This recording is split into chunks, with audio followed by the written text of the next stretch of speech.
16वें अध्याय में देवताओं के और राक्षसों के गुणों का वर्णन है। दैवी संपद विमोक्षाय निबंधाया सुरीमता मां सुजा संपदम देवी अभिजातोषि पांडव। भगवान कहते हैं ये जो गीता है ये उपनिषद के मंत्र है, और उपनिषद उसको कहते हैं कि परमात्मा के निकट जीवात्मा कैसे पहुंचेगा, इसका वर्णन उपनिषद में है। तो उपनिषद से ही 700 श्लोक लेकर के भगवान ने ये गीता का उपदेश किया। 16वें अध्याय में विशेषकर भगवान कहते हैं कि जैसे मेरे चरण से गंगा प्रकट हुई और मुख से गीता प्रकट हुई, तो जो गंगा है वो बाहर के मैल को धोती है, परंतु ये गीता अंदर के मैल को साफ कर देती है। अंदर की गंदगी साफ करने का इसलिए भी जरूरत पड़ती है क्योंकि जब गंगा जी निकलती है पहाड़ से तो पवित्र रहती है, पर जैसे जैसे आगे बढ़ती है उसमें गंदगी मिलती जाती है। जो गंगोत्री का जल है उसके बाद दूसरी जगह का अगर बनारस का कानपुर का जल देखेंगे उसमें बहुत अंतर आ जाए। ऐसा ये जीवात्मा है। भगवान ने कहा है ईश्वर आयुष जीव अविनाशी। ये जीव तो परमात्मा का अंश है, पर सो मायावत भयो गोसाई बनो कीर मरकट की नाई। जैसे नदी को गंदे नाले गंदा कर देते हैं, ऐसा ही ये जीवात्मा के मन को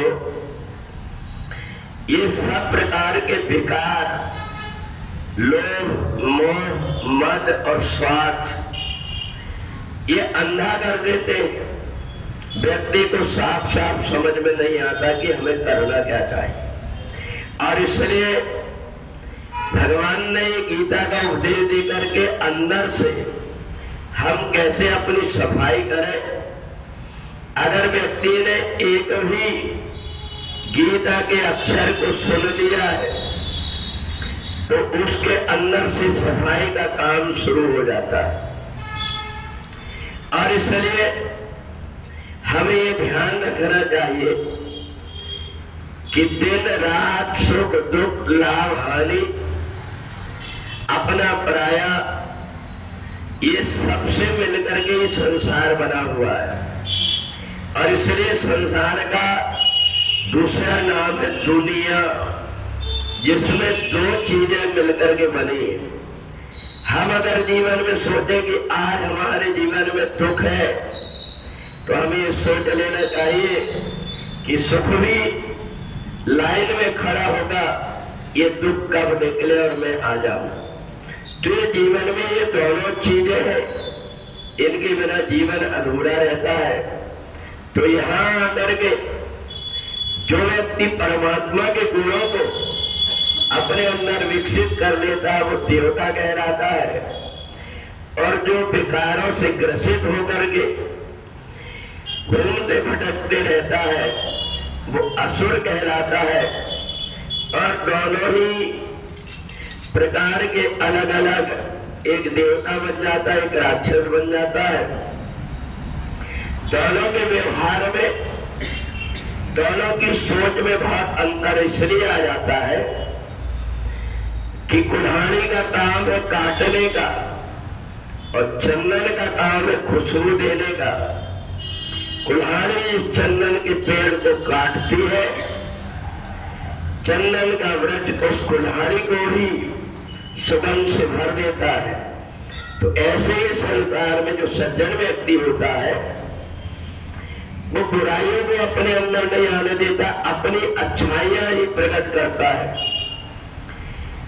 अन्यथा आश्रित स्वभाव वाले व्यक्ति का जन्म और मरण तो बिगड़ता ही है, इस लोक में भी कई प्रकार के कष्ट होते हैं।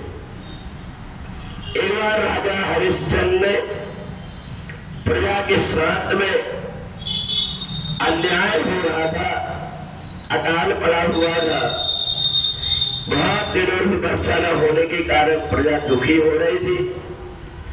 जब सेनापति लोग सेना लेकर के प्रजा से लगान वसूल करने लगे तो भूखे प्यासे व्यक्ति बड़े परेशान हुए, पर राजदंड के भय से उन लोगों ने अपने खाने पीने का भी सब कुछ देख करके भूखे प्यासे रहने लगे। उन सब ने मिलकर के राजा को श्राप दे दिया कि तुम राजा होकर के हमारे साथ अन्याय किए, इसलिए जाओ, तुम भी एक न एक दिन दुखी होंगे। और थोड़े दिन में यही हुआ। विश्वामित्र ने स्वप्न में सारा राजपाट छीन लिया और राजा हरिश्चंद्र को अपनी पत्नी तारा रोहित के साथ बनारस में जाकर के बितना पड़ा था। जब एक दिन तारा ने सुना कि जीवन में जो कुछ भी दुख आते उनको दूर करने का कोई ना कोई उपाय भी होता है, तो इसलिए उसको पता लगा कि एक महीने में जो 2 एकादशी होती है, उन एकादशी में जो भी व्यक्ति भगवान का भजन करता है, जाने अनजाने पाप कर्म से नष्ट हो जाता है। तो इसलिए रानी ने और राजा ने दोनों ने मिलकर के भानुवास के कृष्ण पक्ष की एकादशी का व्रत किया। इस व्रत के परिणाम स्वरूप उनका वैभव फिर से प्राप्त हो गया। तो इसलिए हमारे जीवन में जो कुछ भी परेशानी आती वो सब दूसरे का दिया हुआ नहीं है, हमारा ही अपना कर्म है। तो इसलिए ऐसा मान करके जो सज्जन व्यक्ति होता है वो दूसरों के अवगुणों को ध्यान में न रख करके अपनी सज्जनता का परिचय देता है। और इसलिए देवताओं जैसे स्वभाव वाला व्यक्ति स्वर्गलोक चला जाता है शरीर छोड़ करके, और आश्रित स्वभाव वाला व्यक्ति 84 लाख योनियों में भटकते रहता है।